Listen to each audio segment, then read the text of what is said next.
Yo, what is going on, guys? So, real quick little intro. I want to go ahead and talk to you about what I'm going to break down in this video. So, in this video, we're going to go over the Group B recap. The Group B involved Mo, Serious Mo. It involved Young Kiv. It involved J Mills and Dreeny. So you had a nice contrast in styles of all of those players. Obviously, Mills is a runner. He's going to run and play good defense. Kiv is going to pass the ball all over the place. You got Mo and Dreeny, who are those balanced type of players that typically set up their running game first and then utilize their run game to allow them to pass second. And that's basically how everything played out. But there were a few things that really stood out from watching it. One, it reminded me how good J Mills Bears Blitz is, so I had to go back and take another look at that, which I'll be bringing you. Young Kiv has hands down the best run defense that I've seen in this game.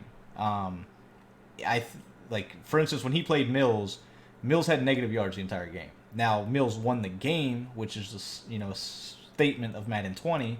But basically, nobody ran the ball on Kiv, and that made me completely change my opinion on basically Volts and those type of guys' chances. Like, I don't think Mills has any shot of winning this now, and it's solely based on that run defense because I think more people are going to start using it. Now, I'm also going to take a look at an adjustment that Dreeny made against Mo that took away one of the main route combos in the game, and really had Mo kind of bagged. And Mo was bagged for the majority of the tournament, but this one route or one adjustment defensively really stood out to me because it was something that I didn't know would actually play it. So I'm going to bring that to you guys as well. And we're going to go ahead. We're going to get into those tips now. But last thing I want to hit on is I'm close to 500 subscribers on the YouTube channel. Once I hit that 500 subscribers, I will be dropping what I believe is the best offense in the game, no doubt, for free. I'm going to do a full ebook just like I would on the site.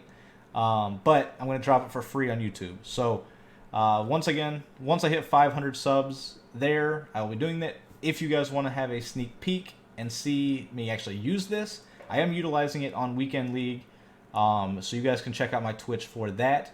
With all that being said, guys, let's get into the video. Alright guys, so let's take a look at the run defense that Kiv was running, and this ultimately kind of changed my mindset of how far guys like Volt and J Mills can actually make it in this tournament. I thought going in that Volt was obviously one of the big favorites. He's going to run the ball. He's going to play good defense. I knew Mills was going to do the same in terms of same strategy. I knew his defense would be good. I did not know how his run defense would be, so I wasn't 100% confident in Mills. But I definitely thought after seeing Joke play that, basically, damn it, we're here again with another runner that's going to win the tournament. But after watching Kiv play, I no longer believe that's the case. I think the only one that has a shot that we've seen so far is going to be Joke, and it's solely reliant upon his, nasty streak ability. But truly, I don't even know how accurate that will be. And it's all based because of this run defense that Kiv was running. So we're going to go ahead and show it. It's cover 1 contain at a 3-3-5 wide.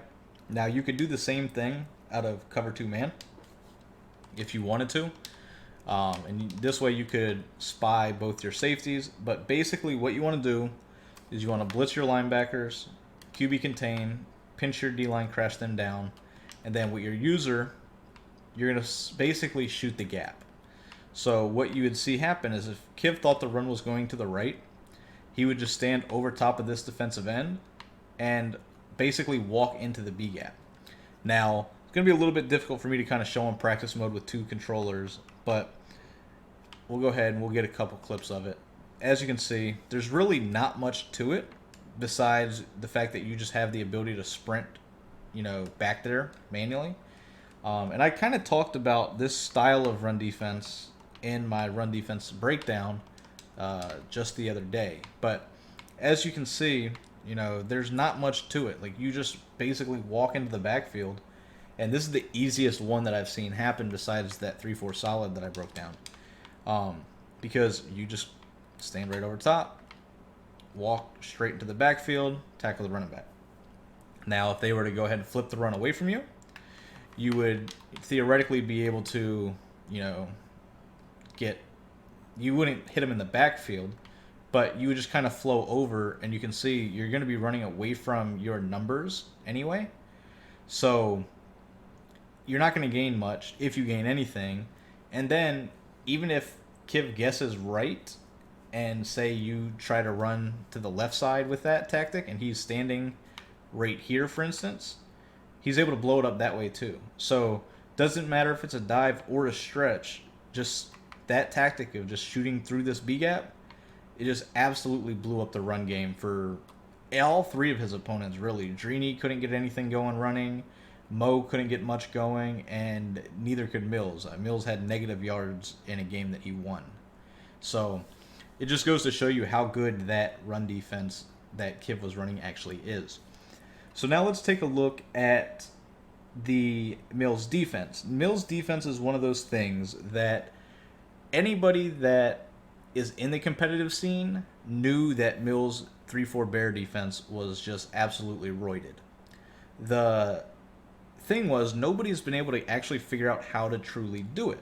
And it's because there's a lot of just different little knick-knack things that, he does that you don't see because he doesn't really stream it. So you can't key in on certain little elements that he does just because you don't have enough actual film on it, right? So, like, one thing I learned from watching this stream is that he doesn't contain. He does not contain his linebackers. And when you go back and you look at it, although it's not, a typical thing, I think everybody that's ever put out a tip on this video or on this formation says to contain. And truly, that's what I was doing. I was containing because I thought that was what you needed to do. But watching him play, he definitely does not contain on his pass rush. And once we went back and looked at it into practice mode, it kind of makes sense. So let's go ahead and just show you what I'm talking about real quick. Now keep in mind, this lineup is not optimized to run bear. I haven't changed anybody's position. I've got some dude named Greenlaw out there, and you got Quan Alexander, who's a pass rushing linebacker on the other side. So this is not going to be, the perfect example of this defense. But plays pinch bucko. And let's talk about a couple different things, right? So first off, there are different ways of blocking your running back in this game that I don't think people know about. So typically, if you were to come out and just block your running back by default, whether it's just by blocking him or by utilizing the max protect concept, you're going to get a blocking assignment very similar to like bunch trail. So if you look at the play bunch trail, you see how your running back is blocking straight up.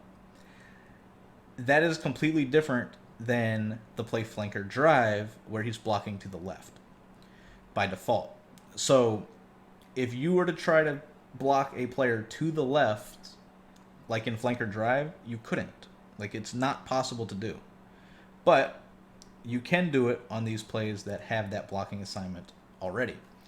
So I'm going to go ahead and I'm going to show you this against flanker drive because A, it's better, but B, it's typically a counter to these type of blitzes that most people don't know about. So basically, if you were to go ahead and block it at a bunch trail, I can tell you right now there's zero shot you're ever going to pick it up. Because the way that you would pick it up is so not normal thinking. Like, if you were to try to pick up this bear blitz that he runs like you would pick up any other blitz, you're just going to have multiple people coming in free. And that's what you saw. I mean, if you watched the game, you saw that Kiv was just getting sacked over and over and over again. Like, it was extremely frustrating to watch, in terms of expecting Kiv to, get a big play eventually, because those big plays never came. Like, Kiv's only passing offense was thrown to the flats. So let's go ahead and get into it, right? Now, pinch bucko, blitz all your linebackers, press to get everybody in the box. It does move the outside linebackers in a step, which is kind of key.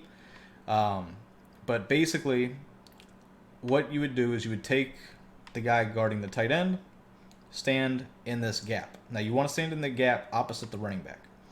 And what you'll see happen is the running back is going to have to choose between blocking the outside linebacker and Warner. Warner's going to shoot through the B gap.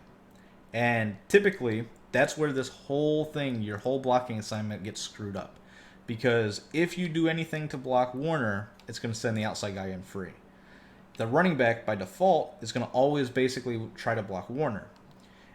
Because that's the closest guy coming in, right? You're always taught, in football, to block the closest guy coming in towards your quarterback. So that is what he's going to do. Now, the outside overload to the right basically guarantees that Alexander over here is going to come in free. And if you do anything crazy like slide away from it to try to pick it up with, say, the tight end, that's when, this Al-Shahir guy will come in free. So right off the bat, your play looks like this, right? So you're going to typically put zones out on the field, typically quarters, probably your best bet. But what you want to do with your user is you want to kind of stand in this gap and initially shoot down and then kind of loop. So it's going to be something that you guys are going to have to get used to. But when they hike the ball, your first initial step has to be down towards the line of scrimmage, and then you can go guard the running back, or you can bait back over here, guard something in this direction. But you always want to basically take your user and go towards the running back. That's why I said if the running back was on the right, you would want to be in this gap over here and do the same thing, just going to the opposite side, right? So you would swoop down towards the running back, and then you would be able to bait anything coming back across. So with that being said, let's go ahead and just show. This is going to be with no tight end blocking, right? This is just the running back blocking. Obviously, all hell breaks loose. You get multiple people coming in free. So I'm going to go to the instant replay, just kind of show it. Now, by us swooping down, this running back reacts to this guy trying to crash through the B gap. So you see he instantly goes to the middle of the field. And by him going to the middle of the field, it allows both outside guys to come in free. So this time, Warner didn't actually come in clean. But a lot of the times you'll see that the running back will actually pick up Warner right here, allowing both the outside guys to just, come in clean. So basically, that's it. Like, that's the first, part of this. Now, yes, there are different things that he does that, I haven't fully grasped. Like, there was times when Kiv would make a specific adjustment, and then Mills would reset his play. And what it would do is it would send these outside linebackers out just a little bit farther, and it would basically kill that adjustment that Kiv was making. Typically, he did that when he sensed that Kiv was going to motion block his outside receiver. So when he was motion blocking his outside receiver, basically creating that 8-man blitz, when he reset his play, it sends this guy, and the corner. So by resetting it, it's basically sending, 9 people? You got, just go do a quick count. You got 3, 4, 5, 6, 7, 8 people right here. And then you would just have your 3 in coverage, right? So you're still going to manipulate the O-line with your user by, swooping down. And at that point, you're sending 8 against 8 blocking, and you're still manipulating the O-line, so somebody's going to come in free. That's basically what happened. Now, I don't know exactly, when he does it, any of that type of stuff. I still got to get in the lab and figure all that stuff out. But that's the general rule that he was utilizing to create this, insane pressure. So that's basically it, right? Now, this, I'll just go ahead and show you how this works if you block the running back and, the tight end. As you'll see, nothing really changes at all. You're still going to get somebody to come in free. And that's the perfect example of what I was kind of talking about with the running back. So back to instant replay really quick. You see, by us swooping down, it glitches out the tight end. So the tight end doesn't block the outside guy. He lets him come in free. But the running back has to pick up either the outside guy right here or the guy coming through the B gap. So he picks up the B gap. But by him picking up the B gap, obviously nobody's there to pick up whoever that is, 56? Whoever 56 is, Quan Alexander. So the fact that this dude right here takes that inward rush angle and shoots that B gap completely screws all these blocking assignments up. Because that's going to glitch out your running back on top of the fact that you're, basically guaranteeing it with the swoop. There's basically going to be no way to pick it up. So, theoretically, and this is going to be the best way that I have found to pick this up in a couple hours worth of labbing. So, if you wanted to pick it up, you could slide towards the tight end and ID this inside guy. Now, this will not work every time. I was able to get it to work, periodically against a buddy of mine.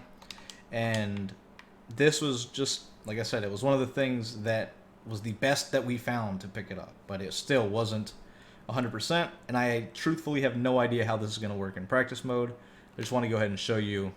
Yep, and that's pretty much, what would sometimes happen even in the game too. So it's one of those things. I don't know if you can pick the splits up, not consistently at least.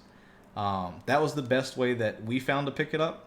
And as you saw right there, even with us IDing this inside guy, it still allowed the dude to come in free off the edge. So, yeah, if you guys get used to this style of defense and this type of pressure, just like Mills has, I don't see anybody passing the ball against you. I mean, it's gonna be a challenge for sure.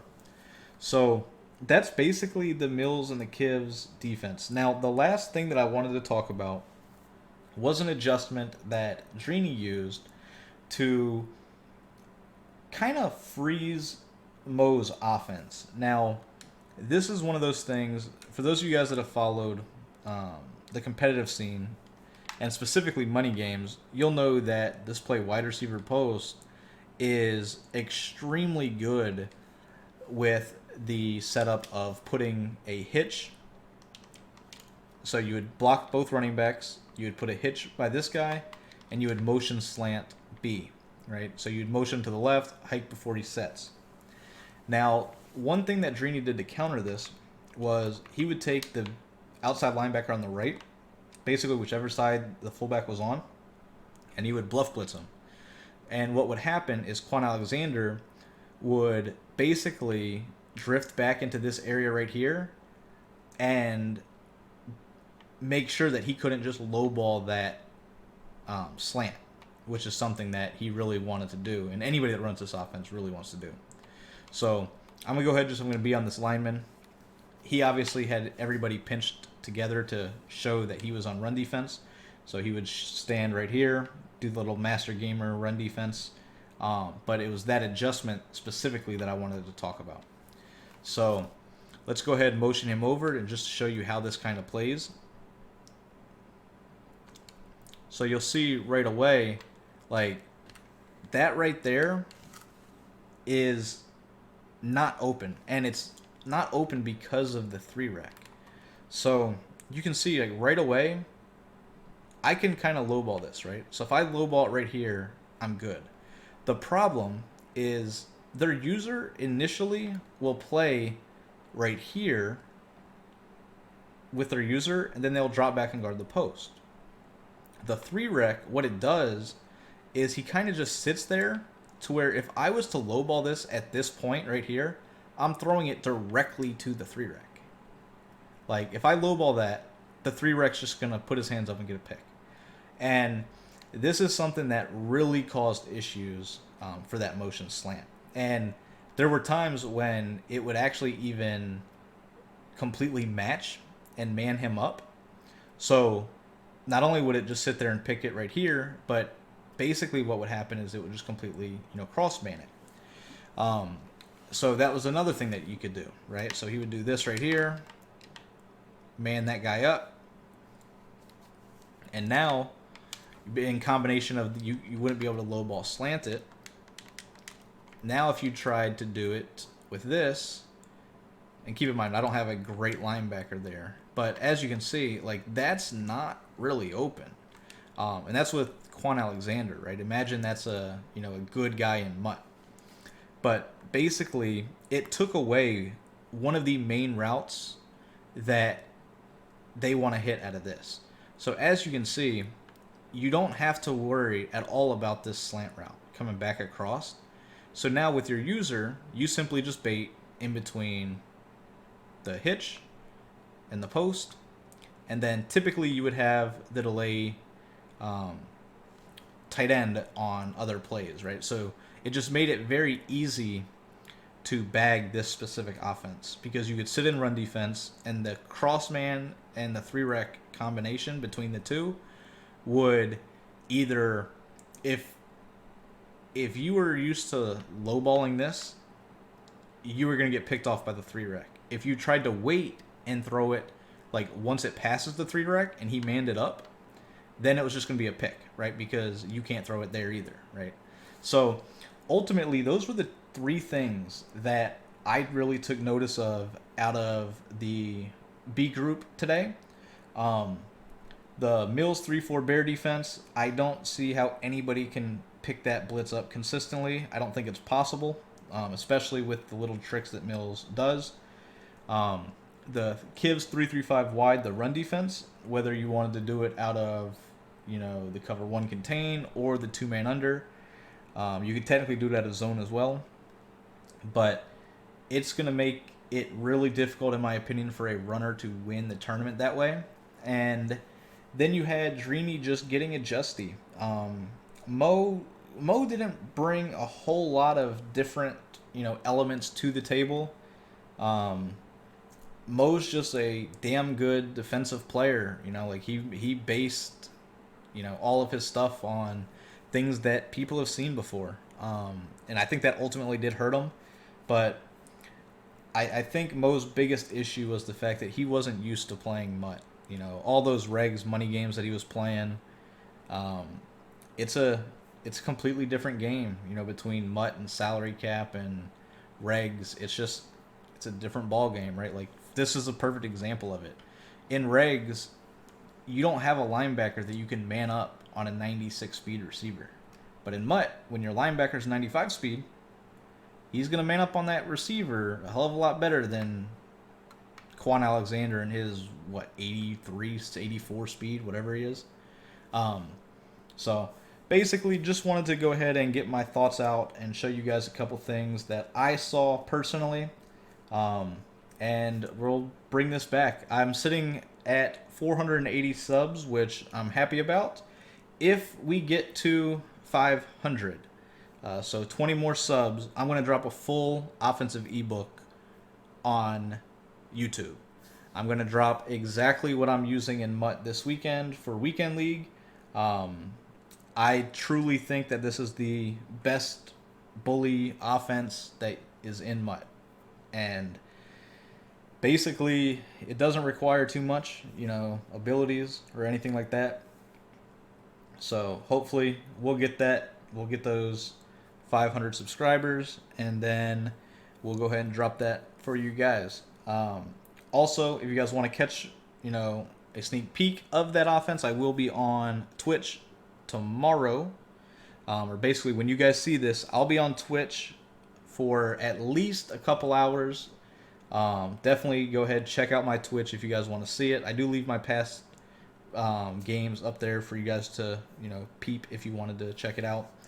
But like I said, if you guys do like the content, you guys want to see more of it, make sure you guys subscribe to the channel, hit the like button, leave comments. I like to interact with you guys, answer you guys' questions.